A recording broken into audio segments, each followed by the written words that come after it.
Uh, Now, Vasundhara, do you think tech-enabled accuracy makes crime stories more believable, or does too much technicality risk distancing It readers? destroys the fiction, it destroys the fantasy.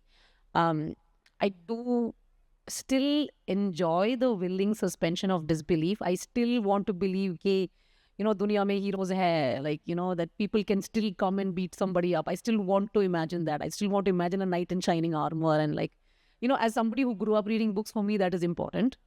And while I don't want one guy to beat up 10 people with one punch, I still want one guy to beat up maybe two people. Like I still want that. Like as a girl, I find that very interesting because I don't beat people. I can't. But this is fun to see. So for me, yes, technicality is important, but I feel like the point of writing fiction, not non-fiction, is that a little bit of fantasy. That's important.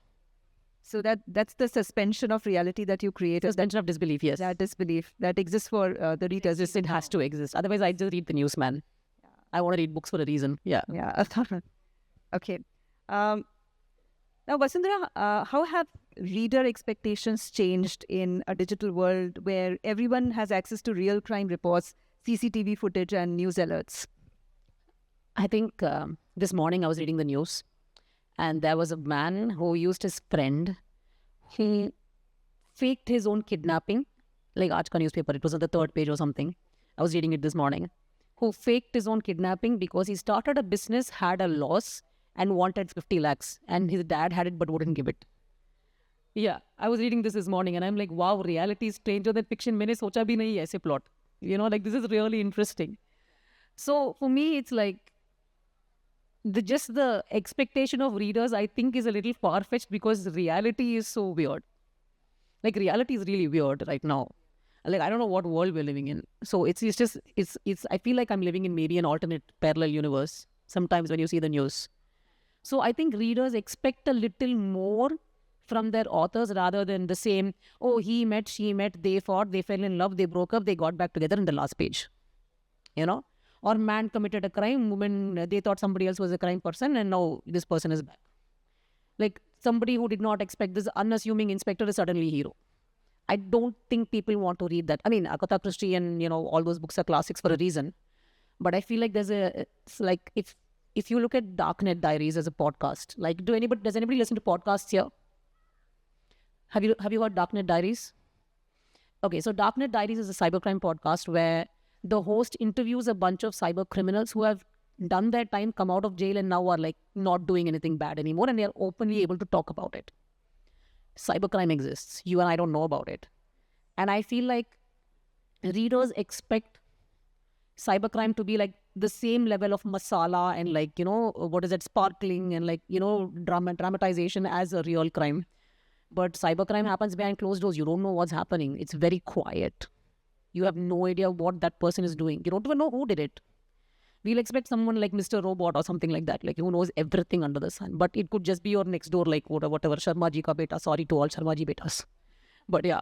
So I feel like people expect that addition of masala, but now they can verify what you're writing because of all these sources. So they want reality, but they want the gift wrapping to be nice.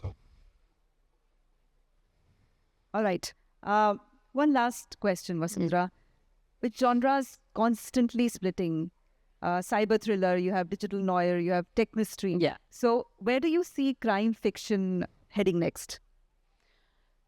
I have a feeling we're going to go into AI and deepfakes. Yes, AI is like Ambi sir said, it's too much of a buzzword right now, but there's a reason for it. And while a lot of tools are being used more for good than bad, like more people call their parents and more people call their friends over their phone than they call to harass somebody. But with AI, very few people understand they are using AI when they talk to a chatbot or when they do anything else like that. Anybody using generative AI is at this point more likely, considering that everybody in the world has access to the internet now, almost. But very few of them have the, not degree, but extensive mental and politically correct education or like more diverse education to actually accept different things and not maybe make deep fakes. not maybe use AI to, fake voices and scam people. I think that is something that we're going to be exploring a lot when it comes to crime thrillers.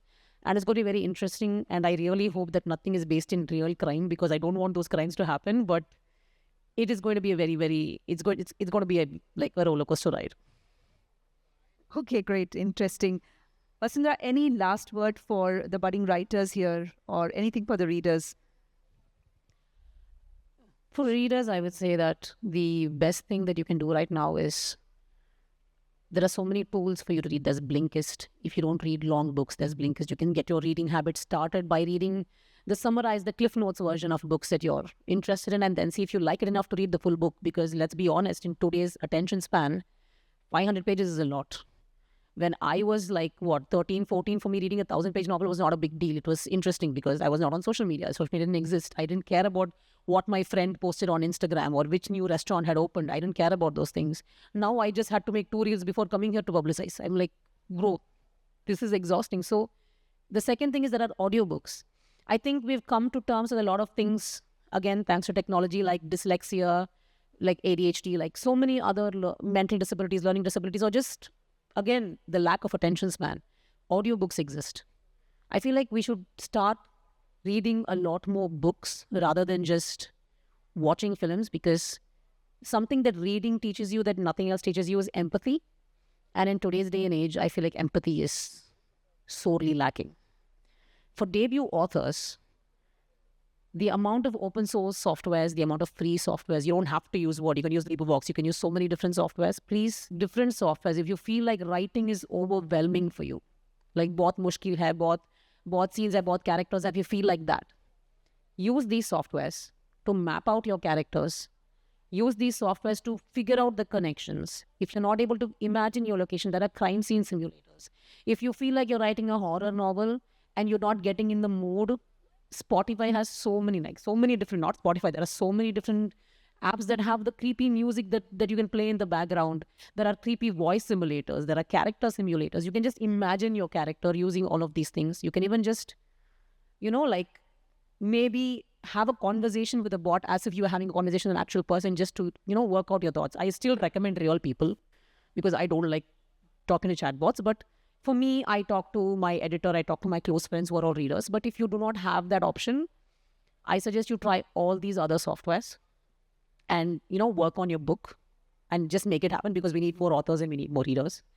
And most importantly, the benefit of technology is that now you can get access to so many different literary agents and like publishers and like, just books about how to write.